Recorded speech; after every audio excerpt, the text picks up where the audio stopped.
Foi o que ela disse. Olá, bem-vindos a mais um episódio do Foi o que ela disse. Comigo, Ezequiel Campelo, Pedro Vasconcelos, Aka, Cabeça de Pizza. Pedro, o que é que tens a dizer sobre esse artigo que tens em mãos? Para já não tenho nada em mãos. Tenho só a roupa interior de homem mais espetacular de sempre. Verdade. Dosco Tenho, Jones. aqui, vamos mostrar aqui. Tenho um saco para podermos colocar todo o nosso material. Bélico, para guardar o magnésio. Ou o telemóvel. Canivete suíço. Que agora vai ficar neste sítio. O tema de hoje é o scaling. Poderíamos tornar isto mais engraçado ao dizer que o scaling não é um crime. Utilizando um bocadinho a frase também do Tony. Podia fazer uma t-shirt até.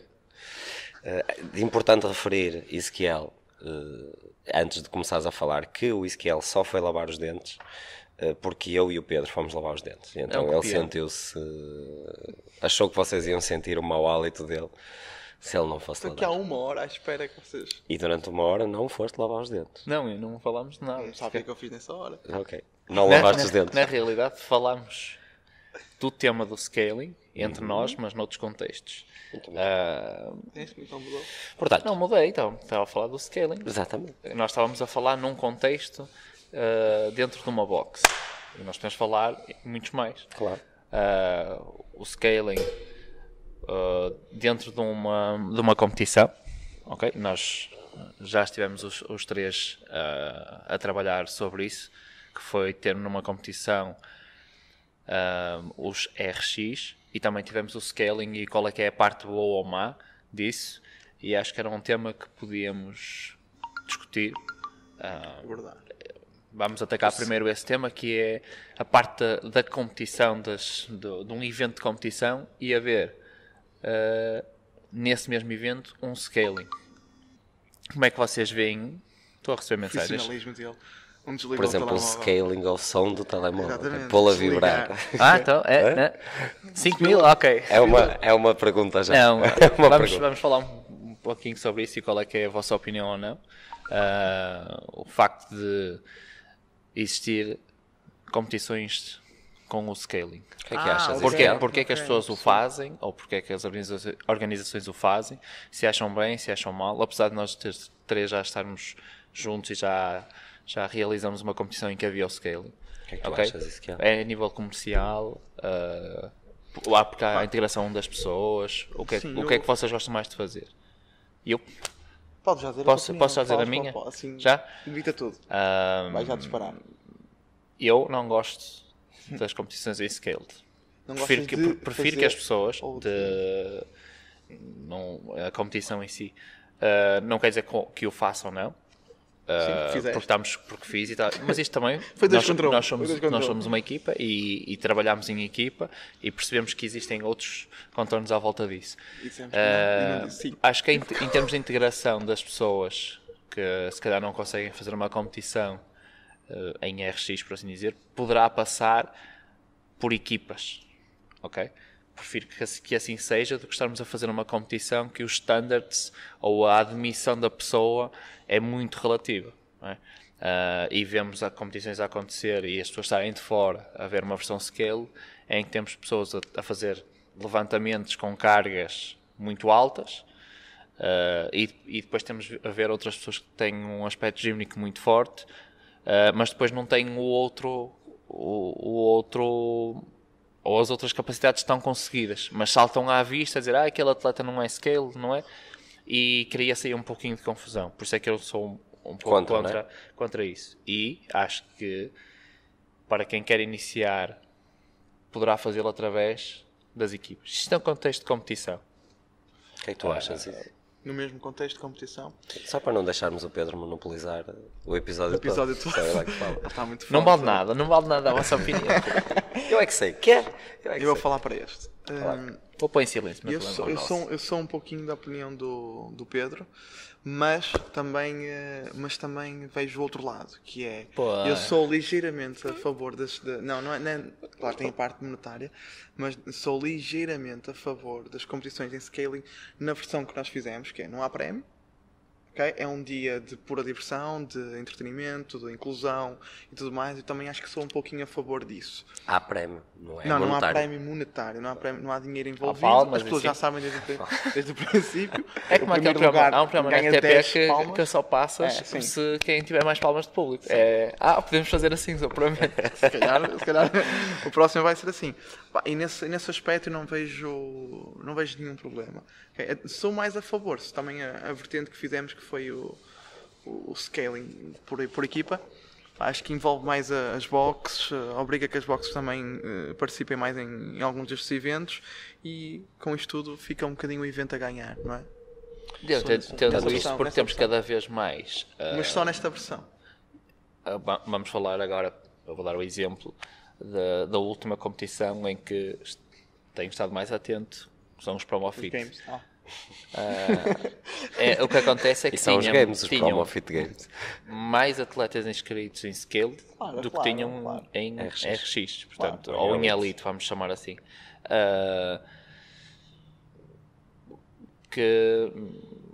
Mas a meu ver, não achas que se calhar as competições podem também estar a puxar muito para a fase de Elite, em odds muito fortes, e o que obriga também que as pessoas comecem a ver mais que se calhar não estão minimamente preparadas para aquilo? E então atiram-se todas mas por isso é que existe também, e aí também a parte das equipas. O scaling, quer queiramos, quer não, uma forma das pessoas se sentirem integradas claro, a fazer. Claro, quase como acontece quando tens uma corrida. Podes correr ao lado dos melhores do mundo, inscreves-te na corrida dos 10 km e corres ao lado do melhor do mundo. Não precisas ser profissional, e as pessoas acabam por tomar um pouquinho esse caminho na parte competitiva. E como eu disse, eu estou só a falar nesta visão, não estou a falar numa parte em termos monetários, não é? Porque se virmos por aí, claro que compensa muito mais ter uma competição em scale, se tens mais atletas, cada um representa um valor, ganhas muito mais. Sim. Portanto, se for por esse lado, sim, mas eu estou a falar... que era uma competição só de scaling. Era isso que eu ia por acaso ia focar nisso. É engraçado, eu gosto sempre quando relativamente a um assunto nós três temos três opiniões completamente diferentes. E eu sou completamente a favor da categoria de scale nas competições, e iria inclusive partilhar a questão de que competições só de scale, ou então uma competição em que fosse claramente, não precisavas de chamar scaled, mas que os estándares de exigência fossem mais baixos. Eu acho que sim. O King e o Nelo, não era assim que a gente lhe chamava. Não, eu acho que depende tudo do contexto, ou seja, qual é o objetivo da competição que tu vais organizar? O objetivo é teres os melhores para saberes ou descobrires quem é o fittest on earth, ou o objetivo é ganhar dinheiro, ou o objetivo é desenvolveres ali a comunidade, criares um evento para o futuro. Depende muito disso. Pegando na última que os três organizámos nos Ultimate, o objetivo ali foi também sermos inclusivos, ou seja, não deixarmos que só, porque existe muito isso da malta não se inscrever nas competições por achar, eu já não tenho hipótese porque são sempre os mesmos que vão. E então, com uma categoria, chamando-lhe Scaled, chamando-lhe Pro, chamando-lhe outra coisa qualquer, com o grau de exigência é mais baixo, com a categoria dos Bambis, estamos a abrir a porta a muito mais gente, ou seja, estamos a transportar para o ambiente competitivo da nossa metodologia do CrossFit aquilo que a gente acaba por fazer no dia-a-dia na boxe, que é ser inclusivo. E se virmos, por exemplo, atualmente as competições que têm mais gente inscrita em Portugal, eu arrisco-me a dizer que a que tem mais gente é a mais inclusiva de todas, que são os face-to-face organizados pelo nosso querido amigo Alan Lopes. E parei que eu tenho que me lembrar, o Alan vai passar, eu digo sempre aqui, não é aqui. O Alá vai aparecer aqui. Vai-te aparecer aí o Alá. Vai aparecer aqui o Alá. Em que são, por exemplo, 8 odds e os primeiros 6 toda a gente consegue fazer. Os melhores vão ser sempre melhores, independentemente do grau de exigência, e depois aumenta-se o grau de exigência. Então estás... Eu acho que sou a favor, dependendo da natureza. Por exemplo, da prova. Temos o exemplo da não é uma prova? É uma prova, mas o Italian Showdown. São invitational quase. É ali uma fase em que se junta um grupo de pessoas para criar um ambiente. Seja, e porque é que não pode ser mais válido? É uma competição. Imagina, por exemplo, acho que nos CrossFit Games não faz sentido ter scale. Porquê? Porque aquilo é uma prova para descobrir quem é o homem e a mulher, e os masters e por aí fora, mais em melhor forma no mundo. Portanto, não faz sentido o scale. Ele conhece também o sistema do Italian Showdown, que ele funciona em que as pessoas vão e realizam 2, 3, 4 provas. Sim. Ok. E depois, a partir dessas 4 provas, são recolocados em categorias. Também existe na Madeira. Não é só, sim. Sim, na Madeira, no apuramento. Assim. No apuramento eles fizeram isso. Toda a gente vai. Não chamam Scaled, mas chamam-lhe uma versão, imagina, Elite e Pro. Sim, Pro. Mas toda a gente percebe o que acaba por ser. O Bambi, o Simba e a coisa. E o Mufasa. O Pumba. Pumba. Shout out Pumba. Pegando um bocadinho naquilo que eu disse, que isso é transportar um pouco para a natureza competitiva do CrossFit, aquilo que é a natureza do CrossFit puro e feito todos os dias na boxe. De que forma, coaches mais lindos, é que vocês veem o Scaled no dia a dia, na boxe, na aula? Vou fazer uma pergunta. Eu já fiz esta pergunta uma vez numa aula. Peraí, então. Os dois. Não. Põe os dois. Uma pergunta. E foi numa aula de final. Gostas de ter dois na mão? Não. Uma aula de final do dia. Uma aula de final do dia em que eu estive a observar a aula toda, o contexto de como eles estavam a fazer o WOD. E a pergunta que eu coloquei, foi porque eu falo baixo, é mais importante uma pessoa não terminar um WOD em RX ou terminar em Scale? E vais dizer a resposta ou queres a nossa não, opinião? É uma opinião. É uma questão que... Deixa-me arregaçar as mangas para responder a esta. Foi fodido. Peraí, eu disse mais da Irã. Podes. Desde que a tua filha não veja isto. Percebeste? Hoje é dele, pai. Percebi sim. O que é mais importante?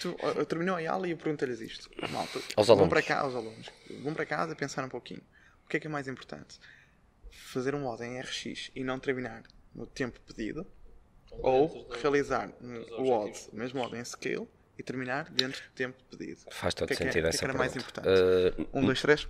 No ambiente de aula... Olha o profissionalismo. Está a perguntar à Joana qual é a opinião dela.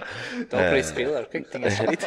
Ele é inglês. No ambiente de aula faz todo o sentido. Aliás, indo atrás um bocadinho, o que é que nós somos, ou o que é que o coach está ali a fazer? Qual é a principal função de um coach? É ajudar alguém, o aluno, a atingir os seus objetivos. E o scaling serve para que nós consigamos que a opção que estamos a dar àquela pessoa seja exatamente aquilo que ela precisa para atingir o objetivo que ela tem ou que a gente pretende que ela atinja. Portanto, num ambiente de aula, de ensino, de evolução, de saúde, faz todo o sentido fazer o WOD scale de acabar dentro dos objetivos, do time cap, das reps que a gente quiser.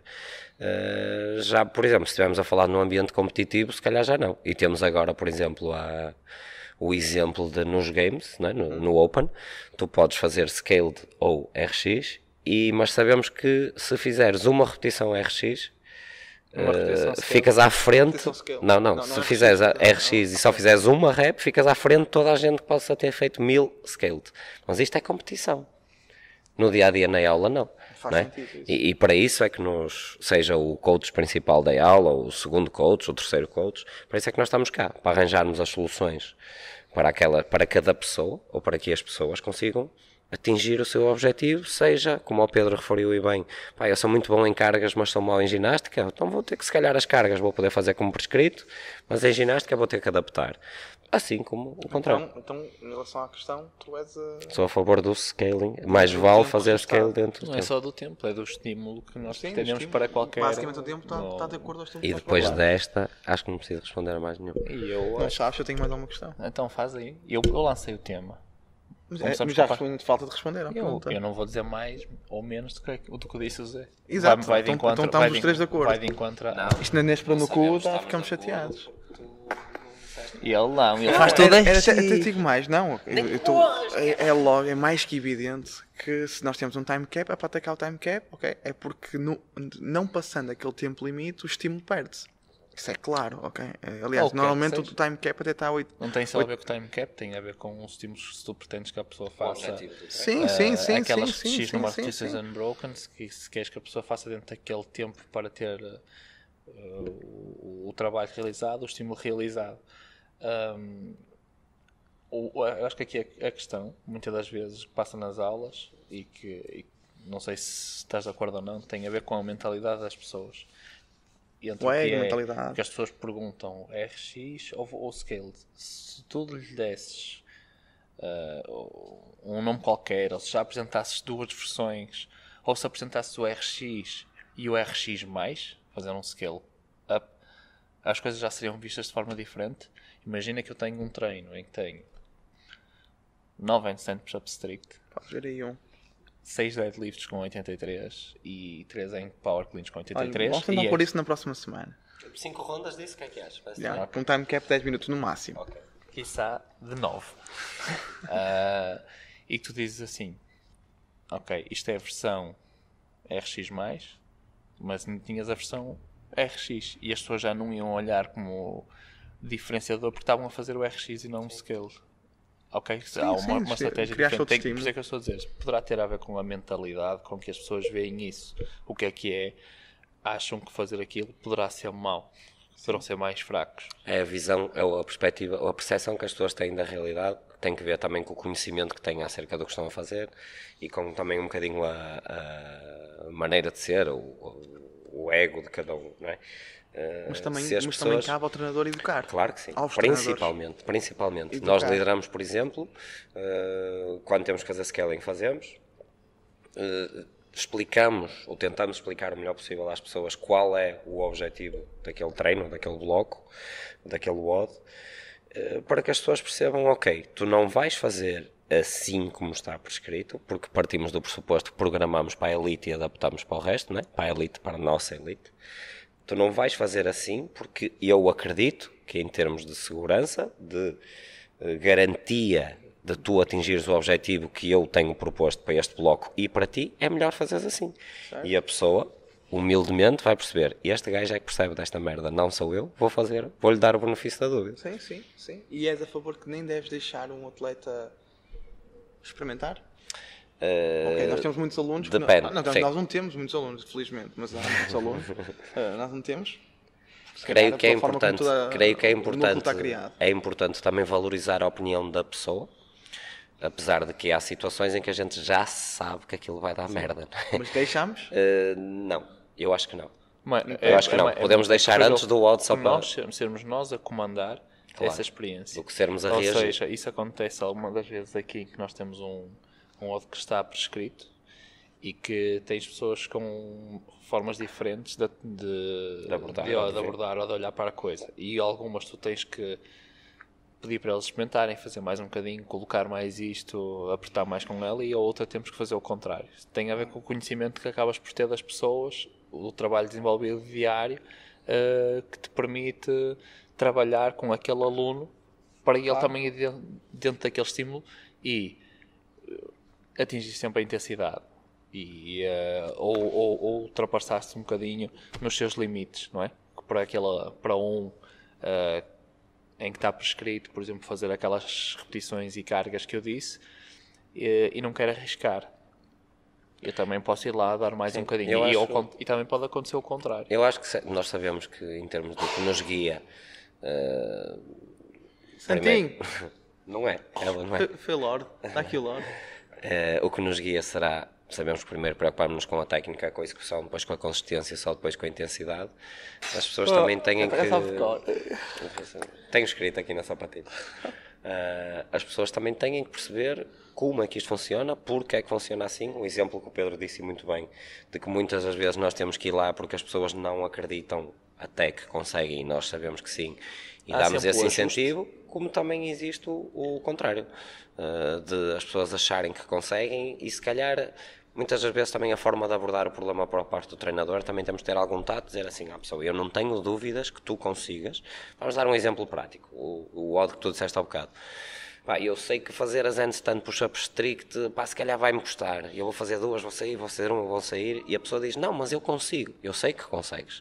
Mas para fazer as 5 rondas dentro dos 10 minutos, esta não é a melhor opção para ti. É só isso.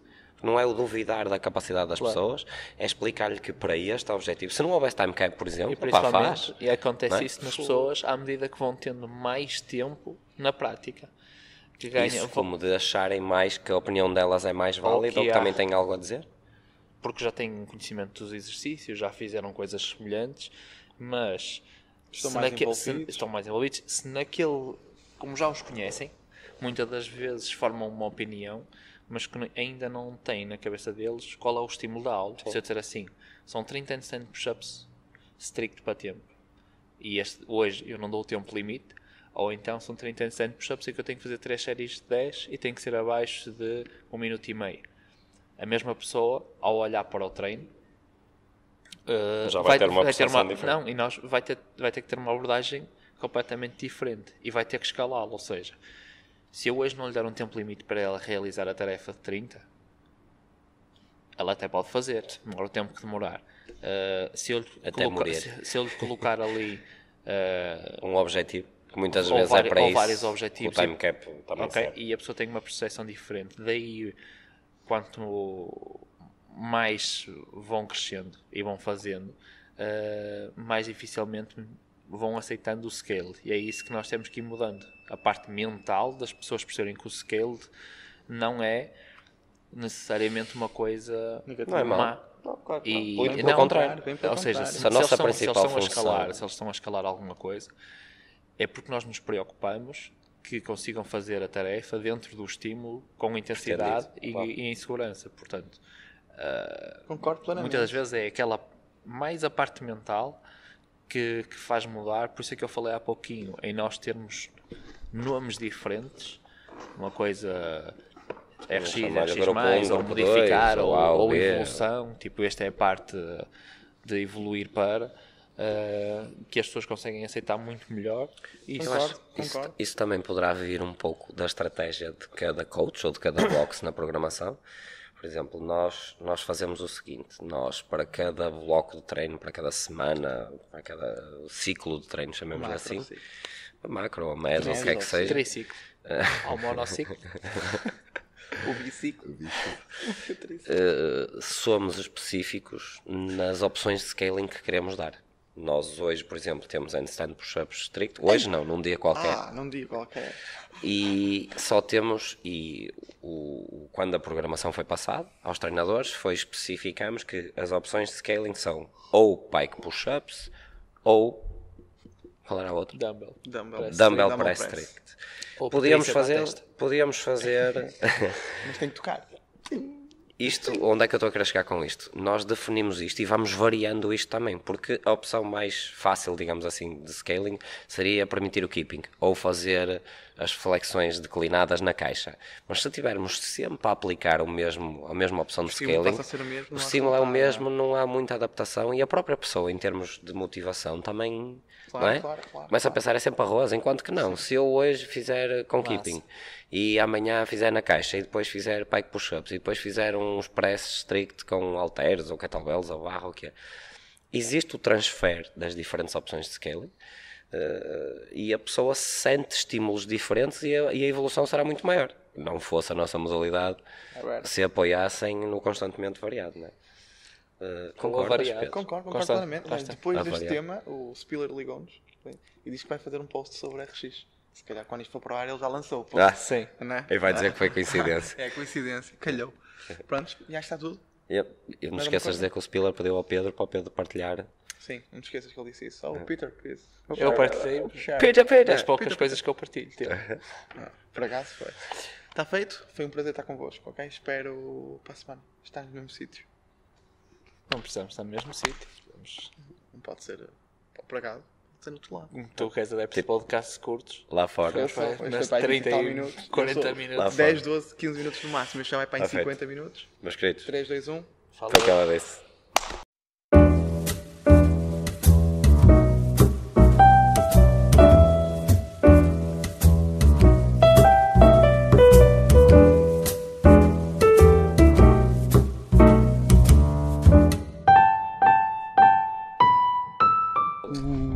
disso.